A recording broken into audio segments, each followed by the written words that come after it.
everybody. Jerry McHugh Jr. here. I'm owner and president of San Juan Resources.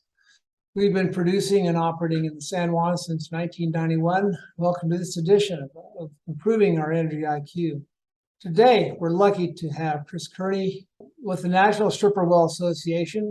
And a disclosure, we are members of National Stripper Well Association here at San Juan Resources, and that we qualify with an abundant number of stripper gas and oil wells in the San Juan Basin. So welcome, Chris. Thanks for coming on. We appreciate sharing your perspective on things in Washington politically and how things are in producer states and all that. So tell us a little bit about yourself, your background, and then talk a little about the association. Sure. Well, good morning, everyone, and thanks for having me, Jerry. I came to Washington. I guess I qualify maybe as a member of the swamp. By definition, I have been in Washington since 1985.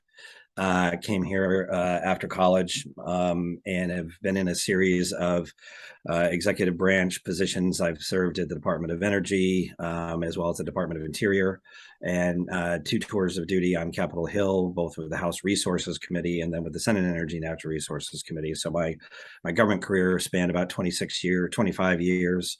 Had a chance to deal with a whole array of natural resources issues, energy, everything from nuclear to renewables, oil and gas, natural gas, conservation issues. Done a lot of partnership work with different types of stakeholders. One of the things I spent a lot of time doing when I was at the Department of Interior in particular was working cross-agency with folks like U.S.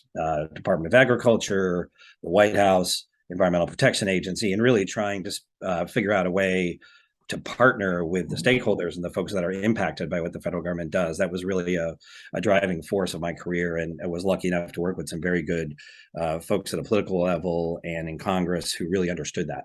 So that really is kind of a hallmark of the work that I did. I've also spent some time on the House Budget Committee, and so I have a pretty deep knowledge of the federal budget process as well. So I'm lucky enough to have spent about a dozen years in the executive branch, about a dozen years in Capitol Hill, both between Senate and House. So I've had a chance to see how the sausage is made on both sides of the avenue, so to speak. And it really has positioned me well for my time with the Stripper Well Association. I've been the vice president of governmental affairs there now going on almost 3 years. It's the type of organization that I'm really proud to be associated with. We run about 1,000 members across 30 states. We are, by definition, the sort of the mom and pop of oil and gas. We have no big oil members. In fact, we have no, I think, moderate to large independent members. Our folks are, I think, the largest member that we have has something like maybe 1,000 stripper wells, but that's very atypical. Most of our folks are average 3 to 5 wells and about 11 employees, roughly in that range. Stripper well, probably the best way to define what you think of as a stripper well is a well that produces 15 barrels of oil a day or less, or 90 MCF of gas, natural gas. And we are typically located, well, there is a concentration in the oil patch. We are, frankly, across the United States. In fact, one of my favorite facts about our organization, about our members, is we produce about 12%, but depending on the time of year, we produce anywhere between 9 to 12% of the nation's domestic oil supply. But yet we represent about 80% of the equipment that does that. So we really have a significant footprint in a macro sense, but really a light footprint in a small one. So it's a great organization. It's a thriving organization. And we're delighted to have folks like you as active members, because that's what keeps us going. Your reputation precedes you. Very, very good organization, and obviously they I'm sure they value you and your involvement with the calculus of what goes on politically. It's almost like that's obviously it's a part that I've seen my whole life, just involvement and being involved in state associations or national as well. So yep. I And we like do a it. lot of, and we partner with folks like the IP, the Independent Petroleum Association, the IPAA. We have great relationships with all of the state associations. Many of our board members overlap with those other state associations.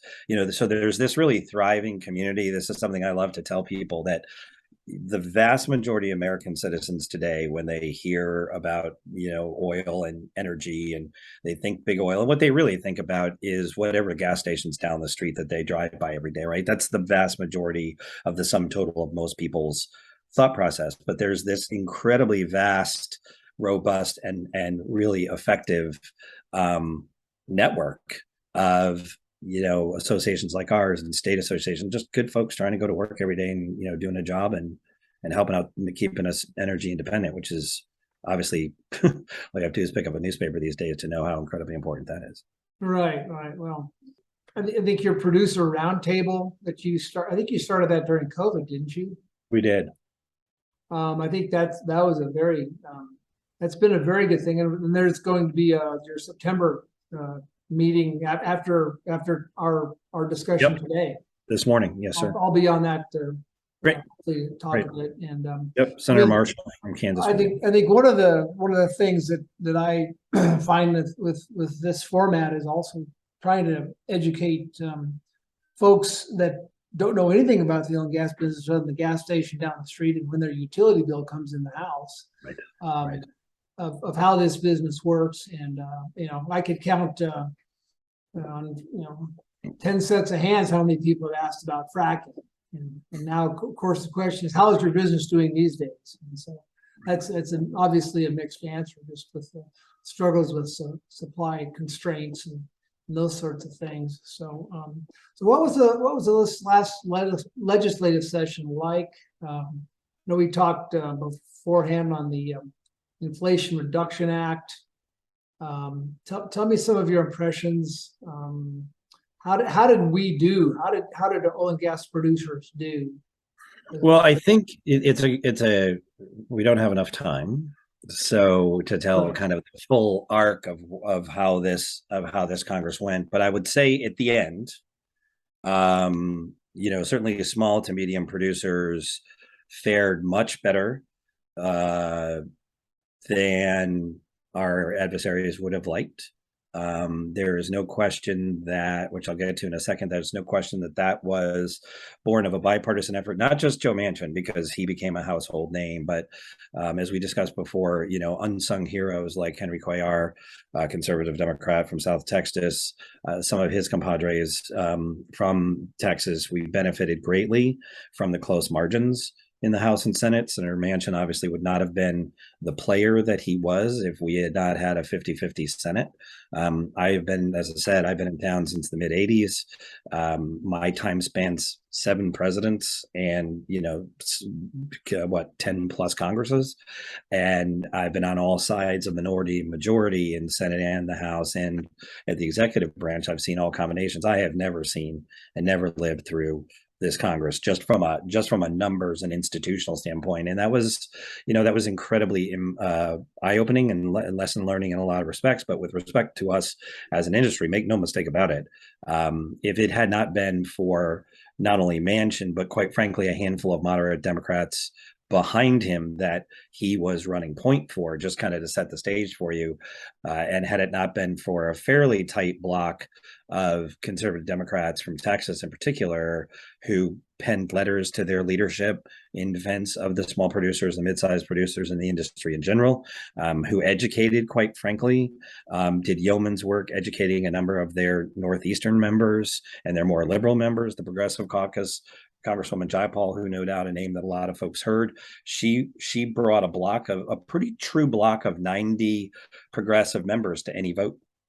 So when she did an outstanding job of organizing her caucus and really getting them unified behind her. That's why you saw this protracted hold up on the infrastructure bill, and why you saw protracted hold up on the budget bill, because behind the scenes, under the water, so to speak, she really had a block of folks who were really focused, and that's kind of an important context to understand, because it's incredible how far we've come and how well we did. I mean, we at the end, we fought off 2 major it came down to two major sort of assaults on our industry. One was for the small producers in particular, not the large producers. API, for example, made it very clear the first week of the Biden administration that they were completely fine with the direct regulation of methane of existing and new facilities. They met with the White House. They brought CEOs of the large companies in to meet with the White House, and they made it abundantly clear that they wanted to be a partner with the White House. And frankly, that created a bit of a I wouldn't say schism necessarily, but just a priority shift that was very clearly on display early on, that they were just in a different place than the small to medium producers. And so that was sort of a tone setter early on, that it wasn't, there were places where there was commonality between small and medium producers and large producers, no question about that, particularly on things like intangible drilling costs and other tax related provisions. But there was also some separation. So that was sort of a dynamic that played out. But I think the thing that you can't underestimate about the fact that we ended up fighting off a series of potential tax changes, the percentage depletion, which is a tax deduction that very small producers, particularly my members, benefit from as IDCs. That was on the chopping block for almost the entire Congress, but in both the House and Senate. The notion of direct and aggressive regulation of methane from oil and gas operations began with the view that, and continued throughout the Congress, with the view that not only it was all fine and good that large producers and large operators that were largely API's members were willing to be, regulated and taxed, but it was very clear from elements of this administration and other outside forces that they viewed small and medium producers as every bit as a danger to the environment as any large producer. And so there was a real pressure and a real focus on the methane area. And where we ended up was we have a rule pending at EPA, which is a testing and inspection rule, which is revolutionary in scope. It's not new for EPA to try to regulate methane emissions under the Clean Air Act. President Obama spent almost 8 years trying to get a rule in place himself, only to be repealed by the Trump administration. The Trump administration spent 4 years crafting a methane emissions rule, a testing inspection rule that they promulgated in September of 2020, which was promptly repealed by this administration on day one of the administration. And we now have one pending through that process. We have many questions and concerns about that, but that is ostensibly supposed to exempt small producers. But one of the telling signs is the exemption threshold in the testing inspection rule is 3 tons of methane emitted per year. Now, that's important because nobody measures methane that way, right? We measure it through natural gas emissions, through how much methane is generated per MCF, for example, or as byproduct from a barrel of oil, indirectly. So that's an issue and a concern. And then, of course, we ended up just most recently with the Inflation Reduction Act, which has a separate and additional tax, which will be put on, is targeted not on testing and inspection. The rule that's before EPA is a testing and inspection rule. The idea being that if your facility is sort of shipshape, as it were, from a leak standpoint, you'll get a clean bill of health from EPA and from the states that implement this rule, which is a multi-year process, as I'm sure you know. The tax that the IRA purports to, or is now on the books, is separate and would be starting in 2025 at $900 tons of CO2. So it's not even it's a CO2 equivalent standard. So the exemption standard for the tax is 25,000 US tons of CO2 equivalent, which, to break that down in a way that people can understand, amounts to, if you produce about 150 MCF of natural gas a day in your operations or less, likely that you're not going to be covered. But there are many, many questions about how that tax is going to be implemented, how that fee is going to be implemented, how does it interplay with the testing and inspection rule. Ostensibly, Senator Manchin believes that in his efforts that he secured an exemption for small producers, small to medium producers, and he believes that he's got the big oil companies in his sights, and he also believes there's enough in that rule, in that legislative language, that it won't end up being duplicative, because he believes that the language allows for, if the rule is promulgated and in place, you won't have to pay the fee. It is a long way from knowing whether that is true. And as somebody who worked in the agencies with EPA, I can tell you that EPA and the National Park Service, to pick another example, these are agencies that institutionally view their mission at the highest levels as essentially almost exempt from what the politicals tell them. If you're an EPA senior career person and a Democrat comes in, that Democrat can't be enough pro-EPA for you. They just can't, because the mainstream world that any administration has to live in doesn't allow them to do the sorts of things that a lot of the committed folks at EPA at a career level believe. Now, there's tons of awesome, decent, wonderful career people in every agency. I am proud to have worked in the federal service for as long as I did, and to work alongside an incredibly of highly professional career folks. That's really important to understand, because the career staff and officials are not a monolith. And folks, I think career folks get a bad rap. But that said, there is no question that there are folks at EPA in particular who you can't be green enough for them if you're a Democrat, and they don't trust you, period, if you're a Republican.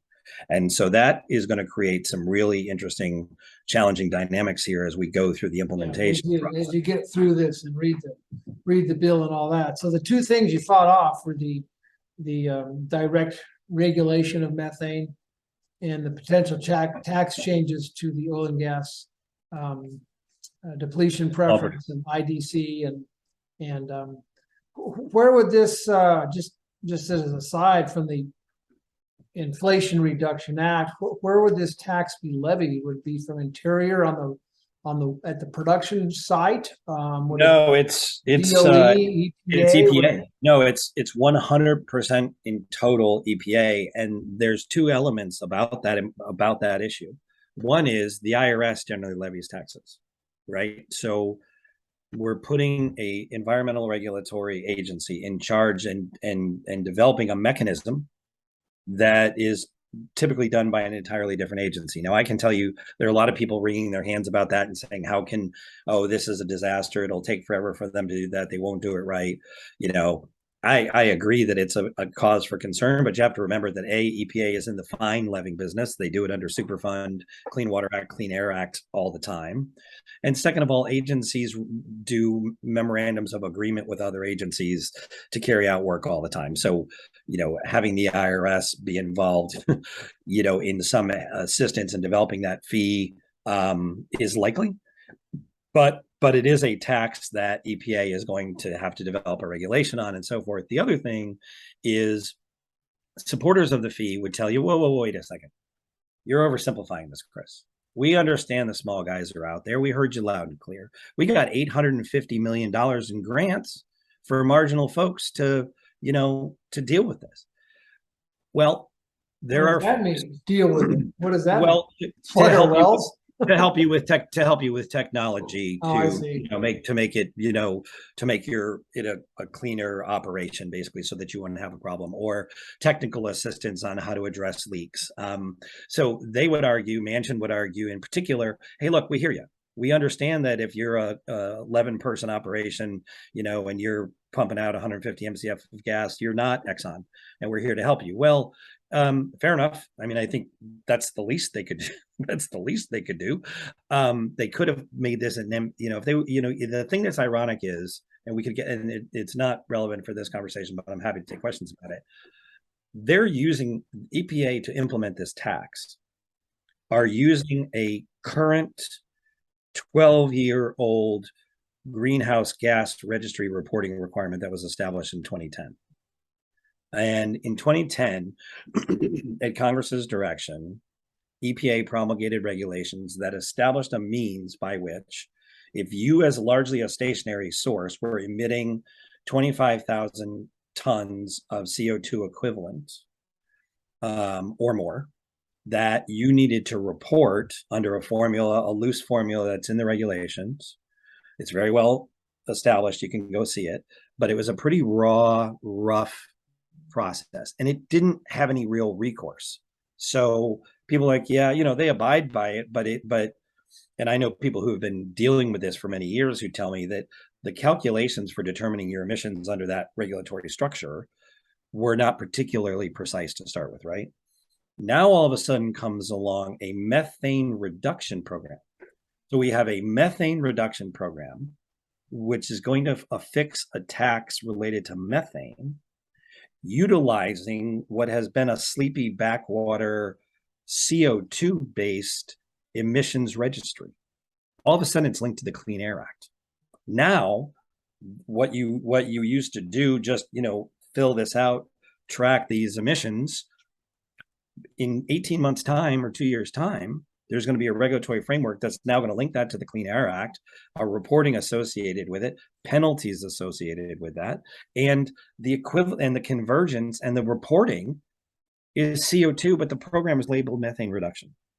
So I think there's going to be the good news is the reporting structure and what's covered is largely in place and not foreign to a lot of the folks who've been subject to it. But you're now trying to put a new jacket on it and a new set of responsibilities. And that's going to be a real question. The one thing I want to make sure I impart to you guys that I probably should have started with. In January of 2021, in fact, going back to the fall campaign of 2020, the goals of the incoming administration and their allies in Congress was nothing short of eliminating fossil fuel production in the United States of America in 30 years.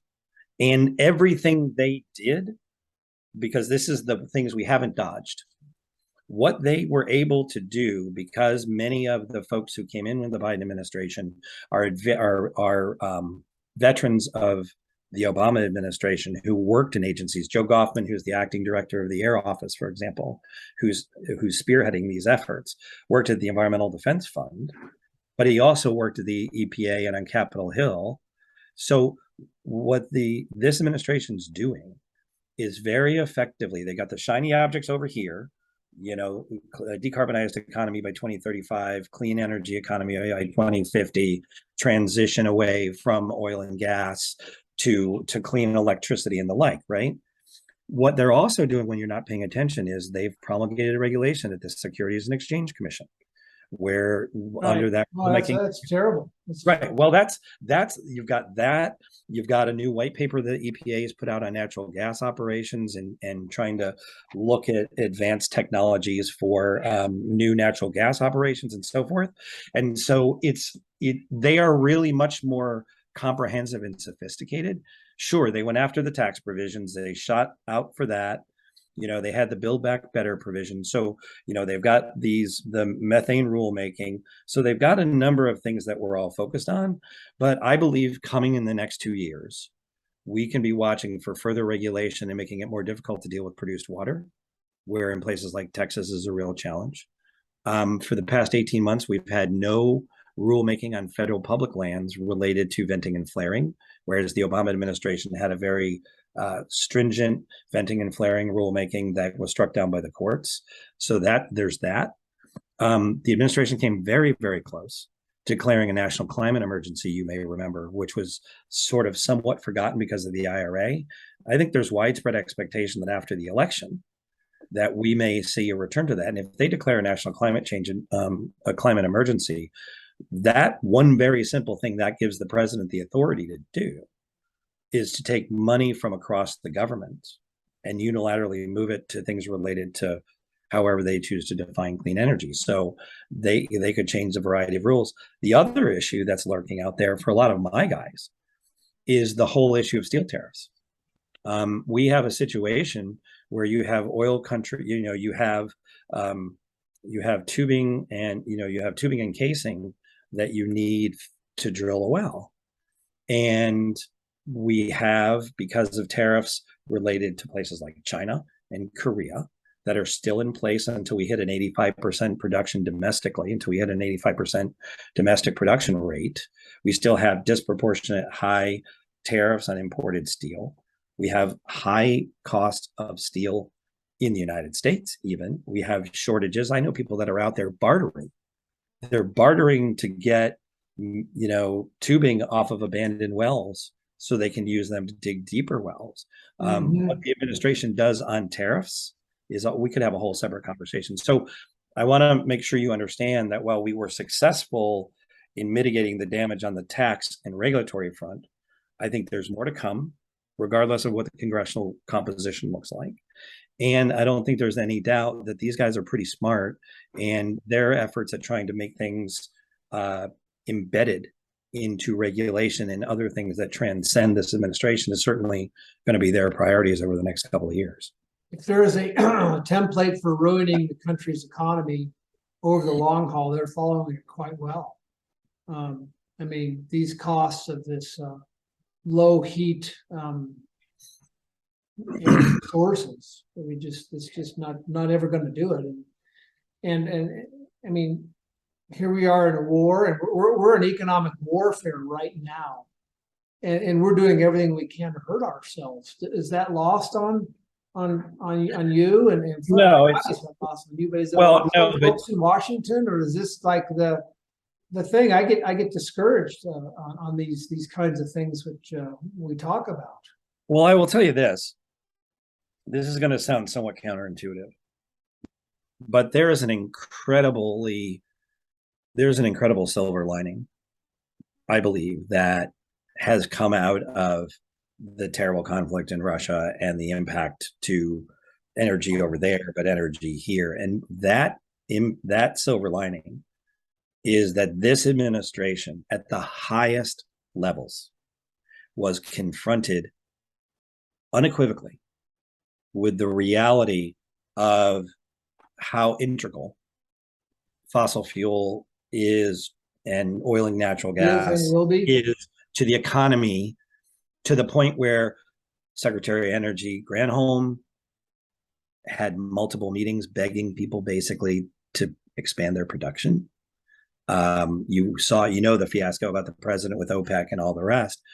But what it forced folks to confront was, regardless of your politics, regardless of your intention, I mean, who doesn't want clean air, right? Who doesn't want who doesn't want a better, cleaner environment, right? I mean, nobody in my membership, and I'm sure nobody listening who's in the oil and gas business goes to work every day going, I think it'd be really cool to just pollute the air with methane and, just waste it and, have a bad environment for the future for my kids and my grandkids. I mean, it's one of the things that makes me the most angry about this whole debate about methane and so forth. But what I think the administration was confronted with, and fortunately came out into the press, was they have no choice but to recognize, just factually, that we're decades away from whatever their fondest goals are. And if they don't understand that if you're going to pursue this kind of transition, that you don't have a meaningful bridge where we're partners in this, all of the above sounds like a bumper sticker. I've practiced working on all the above energy strategy for 25 years. We don't have a country that's configured in a way that allows you to have one single type of source of energy, solar, renewable, hydro, to pick examples, that could possibly run the country by itself 24/7. They're not baseload power sources, meaning they can't produce energy 24 hours a day. Even battery storage, long time, the most aggressive battery storage technology out there. If you wanted to, say, capture wind and solar in some way and store it in batteries and use it for operations, right? Because that's the natural next step.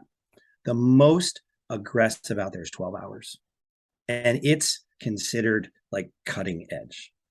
They're looking at blue hydrogen, green hydrogen, right? All of this. They talk the scale of this stuff. They talk about cooking oil powering 747s. I mean, so I think you're talking the scale of this world, and even you talk about the silver lining, but the policies of of doing all this by 2035 and 2050 and all these things. I mean, we are setting ourselves up for what the policy says is not physically possible, and it will never be possible.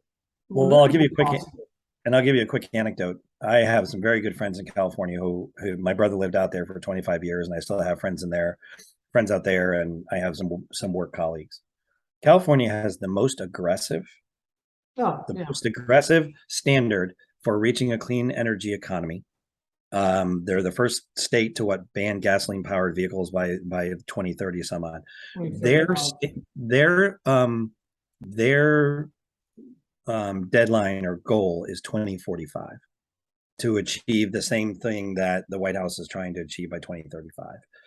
First of all, in California, it's still only a goal. It is not a mandate in California. And number two, a whole host of people in California where they are literally meeting, where industry folks and like energy folks and all sorts of stakeholders are meeting on a weekly basis with the state agencies charged with achieving that goal.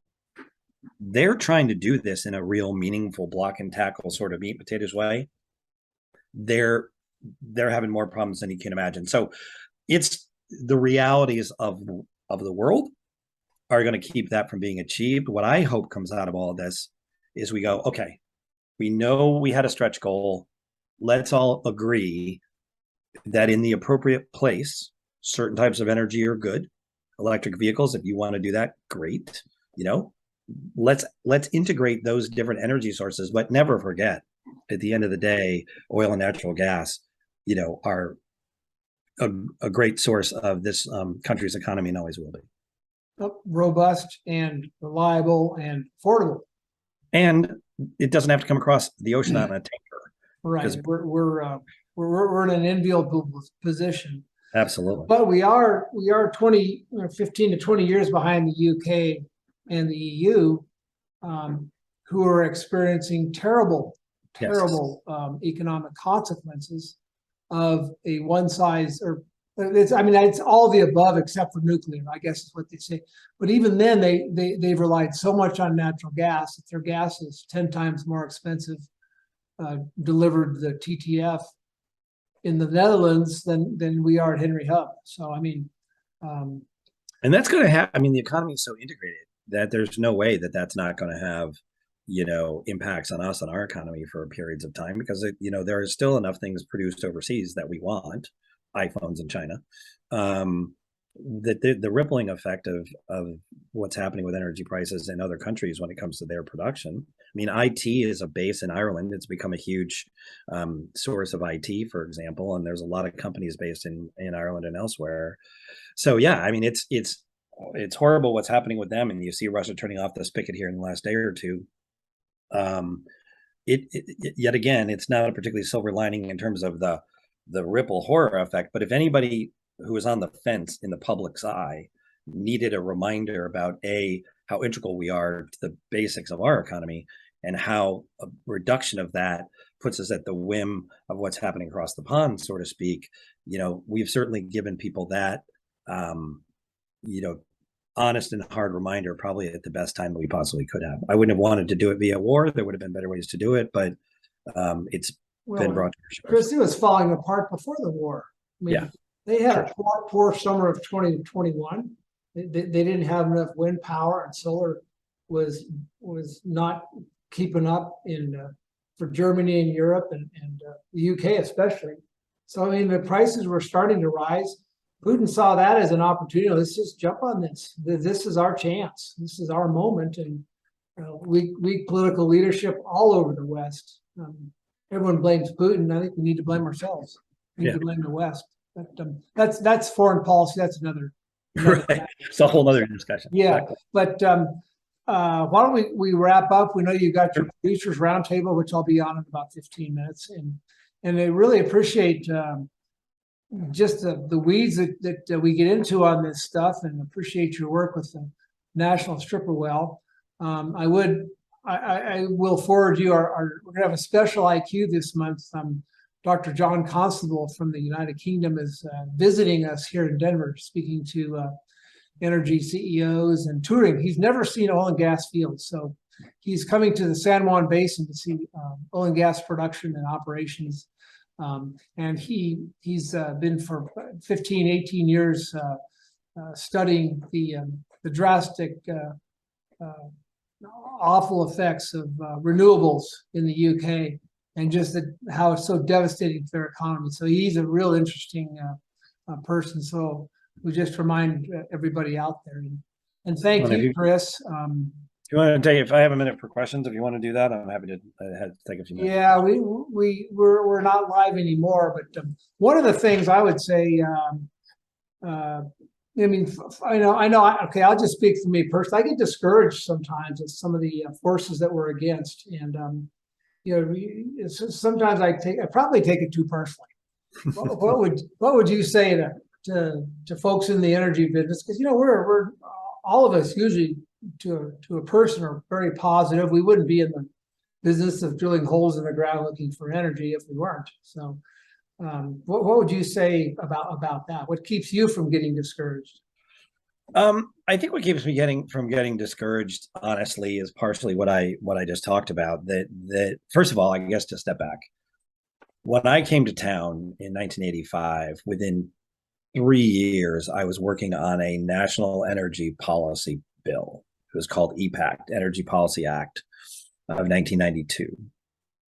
And so I've been through so many iterations of federal efforts on energy policy. There's not an argument we're having today that we didn't have within reason in varying degrees since 1989. And, we've talked about a national renewable energy standard, which is the equivalent of a national renewable portfolio standard, where we mandate the states all have X percentage of renewables by a certain date. That's all the administration's saying when they say a decarbonized economy by 2035 or 2050. And so I've been through these fights so much that I'm optimistic that two things. One, energy is bipartisan. Two, the economy, I mean, the structure of our country, there's not enough, what I said earlier, you can't do what they do in Arizona and New Mexico, which is sun to a great extent and wind to a lesser extent, and elsewhere in the different places and pockets. You can't nationalize that. What keeps me optimistic is not in your or my lifetime is what the administration going to try to do is actually going to come anywhere near happening. And so I view this, I mean, they can do us harm and create, some cost requirements. The other thing is anything Congress does is only one Congress away from being repealed. Now, that's easier said than done. Things tend to get enacted and not get appealed. They tend to be ignored rather than repealed. Right. But this idea that the Biden administration could be in power for 8 years and fundamentally turn the economy around, so it's going to be it's going to be a clean energy economy in 2050, unless you get Republican and Democratic presidents and Congresses for about a 20-year period to commit to doing that, they're never going to run us out of town. They're never going to kill us. They're never going to run us out of town. Ultimately, it can be painful along the way, but I guess my experience, in 37 years in this town is we're still talking about stuff that I was talking about when I was on the Hill 4 years after I got here. Okay. 37-year debate continues. Exactly. And we're still standing. We're still standing. Right. We're getting smarter. Our technology is better. We're one of the most regulated industries on the planet. We have one of the safest records. Greenhouse gas emissions overall are trending down. They've been coming down for years. We're good stewards of the land, and that's paying off over time. Well, and having been back in DC, and it's like dropping little drops of water in a bucket. So after a while, the buckets can have a little bit of water in there, or oil, if you want to call it that. Right. Of success, and of course you can't you can't do nothing. You can't do nothing. And it's important to be active and involved. Well, I will leave you with the last two quick things. One is when I came to town, Democrats viewed nuclear power as an anathema to the fuel mix. Part of it was because of nuclear waste disposal issues, and that was a primary one. And one of the most fascinating evolutions in the debate about energy sources that I have watched in my time in town has been nuclear energy, which I used to work on. When I was at DOE, I worked on nuclear energy issues, and then when I was on the Capitol Hill, my first few years in the Hill, I worked a lot on Nuclear Regulatory Commission and nuclear waste issues and so forth. And it has been an utter and complete joy to watch the evolution in Democratic circles, basically, where nuclear, if you were pro-nuclear, you were a Republican. If you're anti-nuclear, you're a Democrat. It wasn't quite that simple, but there were some elements to that. And for Secretary Granholm to be a passionate public advocate for niche nuclear power technology, completely ignoring the waste issue, desperate to find some way to sidestep the reality that she doesn't have baseload power out of wind or solar. And that's what it's all about. So I have thought that's kind of interesting. The other thing I was going to say is, so anyway, the only other thing I was going to say was if you're wanting to do one of these once we get the other side of the election and we have a new Congress in January, as kind of a outlook of like, okay, so what does this all mean in the run up to 24 and all that? That'll certainly be a topic. So I'm happy to come visit about that and be. Would be good. Yeah, well, it's enjoyable to hear the calculus of what's involved, and appreciate your time. Sure. We appreciate it, and thanks for your time. Sure thing. Well, we'll look forward to staying in touch. And if you got any questions in the meantime, feel free to let me know, and I'm always happy to come back. Okay. Thanks very much. Thank you, guys. National Stripper Well Association. For over 50 years, Process Equipment and Service Company, or PESCO, has been proudly designing, building, and maintaining production equipment for its customers. Located in Farmington, New Mexico, PESCO sells and services units from across the western United States, from large majors to small independents like San Juan Resources. PESCO is proud to sponsor the SJIQ, and they look forward to working with you, supporting the San Juan Basin community in any way they can. Whiptail Midstream operates crude oil, natural gas, and water gathering systems in the San Juan Basin to handle growing production from the Manca Shale. With more than 500 miles of well-positioned infrastructure, Whiptail is capable of delivering 38,000 barrels of oil per day, 100 million cubic feet of natural gas per day, while gathering and safely disposing of 8,000 barrels per day of produced water. Whiptail is an energetic and innovative company, is happy to support improving our energy IQ.